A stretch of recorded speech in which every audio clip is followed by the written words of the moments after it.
Hello, everyone, and welcome back to a daily dose of Dara.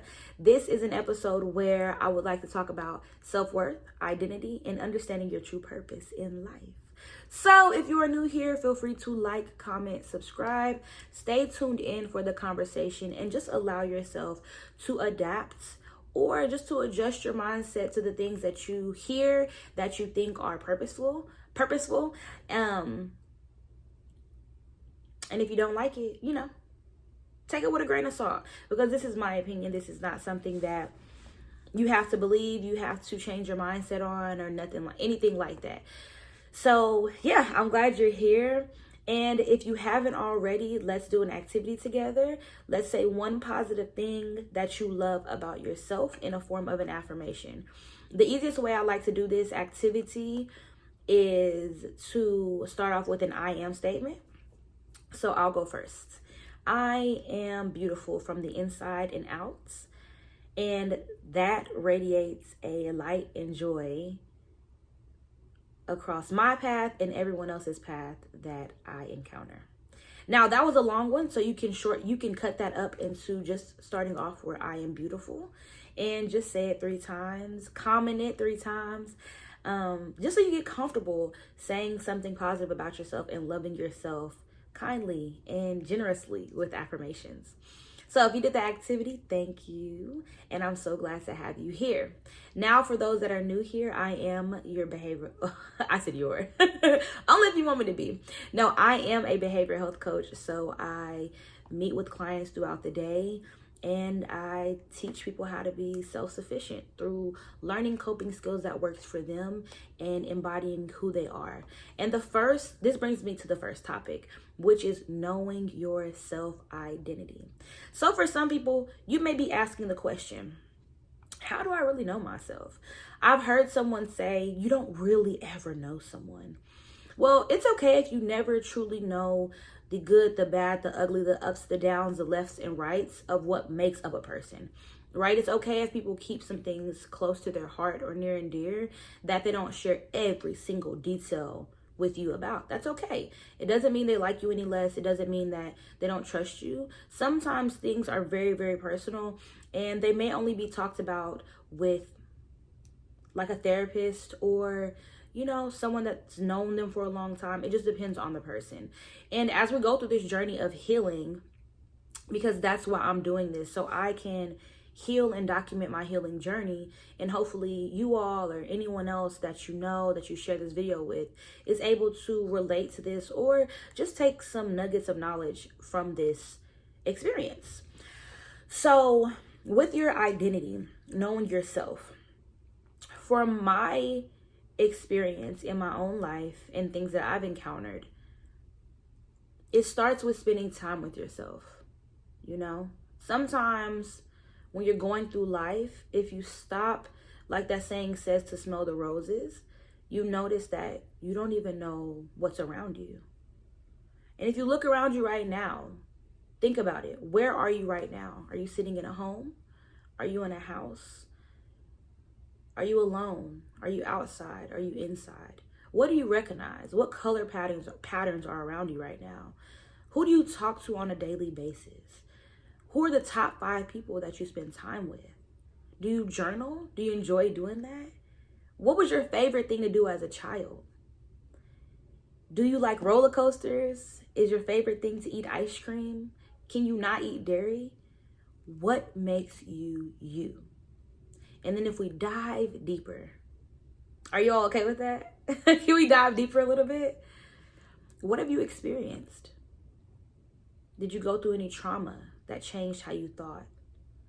That changed what you ate? That changed who you spent time around? Did you ever heal from that? Are you your true self? Now, I'll stop right there. These are questions that you can ask. And you can ask yourself. You can write in a journal.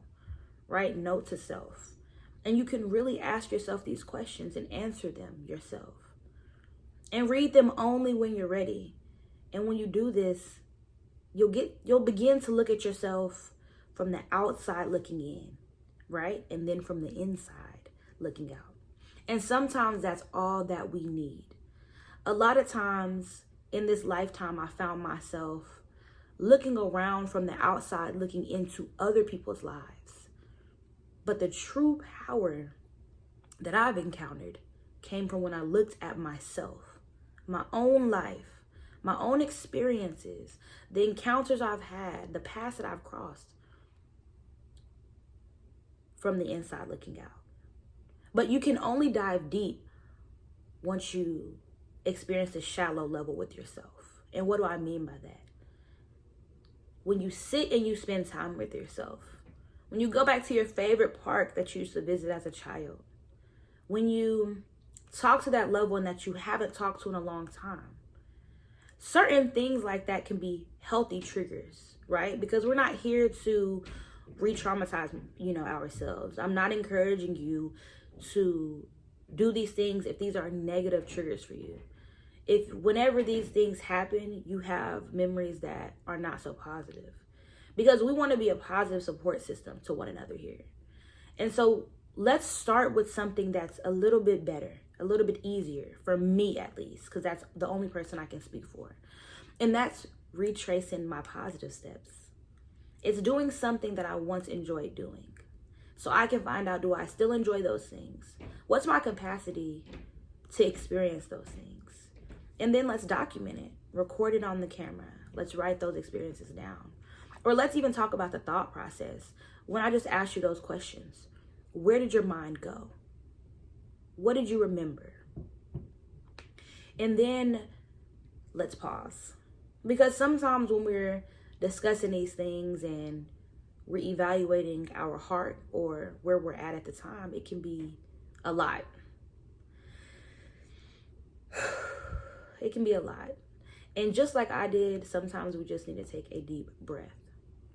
Taking a deep breath is an overlooked coping skill. And sometimes often underappreciated. Because if you really ask yourself, how many times have you taken a deep breath today? Really just